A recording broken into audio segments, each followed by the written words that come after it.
made in the USA. What does it really cost? Well, if the U.S. federal government applied its own truth in labeling laws to the price of goods and services produced in this country, we'd quickly see 30% of the retail price goes to federal taxes. Another 10% is what it cost American businesses to comply with federal regulations. For some businesses, it's even more. Add it up. About 40% of every dollar you spend is directly attributed to federal corporation taxes and or federal income taxes. And this doesn't include the approximate 8% for state taxes and up to an additional 10% for excise taxes. Take a $30,000 car.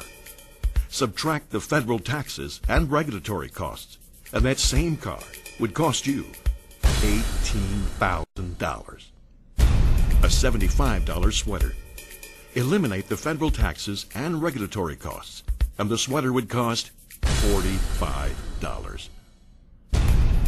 A $60 bag of groceries, $36. A $79 pair of shoes, $47.40. A $1 value meal double cheeseburger, 60 cents.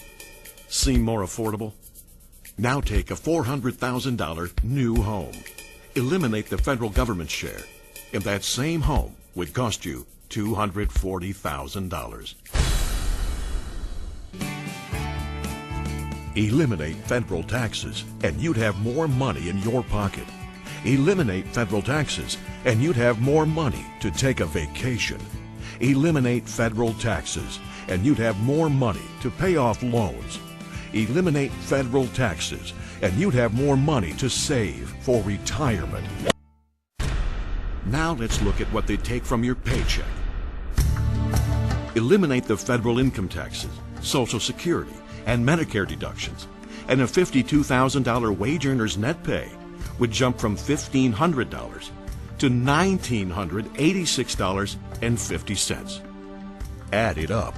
Nearly 25% of what you earn goes directly to the federal government, and 40% of what you spend goes directly to the federal government.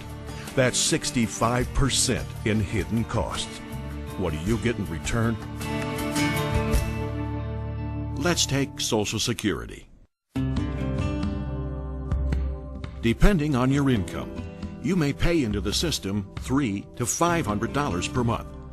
At retirement, the maximum payout is $2,053 per month, and even that is taxed if you have additional income. But what would happen if a married couple saved $300 a month each over 35 years at 7% compounded interest? You would have over $1 million. The nearly $75,000 annual interest of income alone far exceeds the Social Security maximum annual payout. And you still have your $1 million nest egg to provide for yourself and pass down to your children, your grandchildren, or even pay for your children's education. Ready to take your money back? Reduce the tax burden on America, and all of a sudden, there's more money circulating in the economy.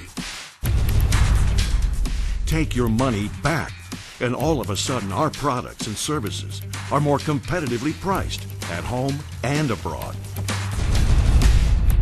Take your money back, and all of a sudden, it's profitable again to manufacture products in the United States. Take your money back, and all of a sudden, American companies are hiring highly skilled, highly paid workers to meet their manufacturing demand. Take your money back, and all of a sudden, America would be the stable economic leader of the free world again. Seem far-fetched? It's not. Could the government operate without federal income taxes? Yes. Prior to 1913, there was no federal income tax. Don't we need the federal agencies that federal taxes support? No. Agencies supported by federal taxes, such as the FDA, ATF, and the IRS, are regulatory agencies. Not only are these federal agencies unconstitutional, they are illegal. The free market would regulate itself better, with greater efficiency. Americans would be richer and freer. And the cost of these agencies have grown out of control. The Bureau of Economic Analysis Statistics for 2005 reported the average salary for the 1.8 million federal civilian workers is $106,579. The average salary in the U.S. private sector is $53,289, less than half. Wouldn't charitable organizations suffer? No. Currently, 75% of American families give to charity. With more money in their pockets, Americans would be even more generous with their donations. So, what would we give up? Nothing. Since federal income taxes support only 42% of the total federal budget, the government would still operate effectively with the remaining 58% of the budget. And federal workers would be absorbed into the burgeoning economy by the private sector. To put it in perspective, reducing the $2.8 trillion 2007 federal budget by 42% would still leave $1.6 trillion, the same amount as the total federal budget for 1997. There would be no need for a national sales tax that only replaces one tax for another, and it will not reduce government spending. But these numbers pale by comparison if you consider the national debt. As of January 2008, our country's public debt is over $9 trillion. The estimated population of the United States is 304 million. That means each citizen's share of the debt is $30,241, and that's over and beyond what you pay in taxes. Regardless of which political party is in control, there's no incentive for politicians to reduce spending. The only way to end this spending spree is to take away the government's checkbook and credit card and let them know the joyride is over. Can we really afford to sit idly as our government spends us into economic ruin and use our taxes to diminish our wealth and destroy our freedoms? Or is it time to take your money back? Take back your jobs. Take back your standard of living. Take back your freedoms.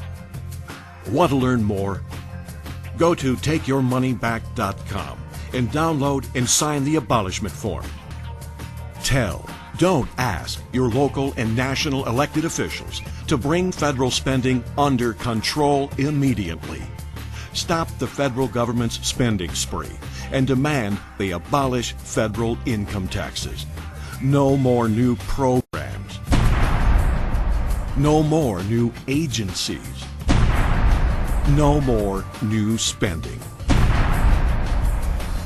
Tell them you want your money back. If they don't abolish the federal income tax, you'll abolish their career. Never vote for any politician who increases the power, scope, or size of government. Download the abolishment form now. It's your money. Take it back.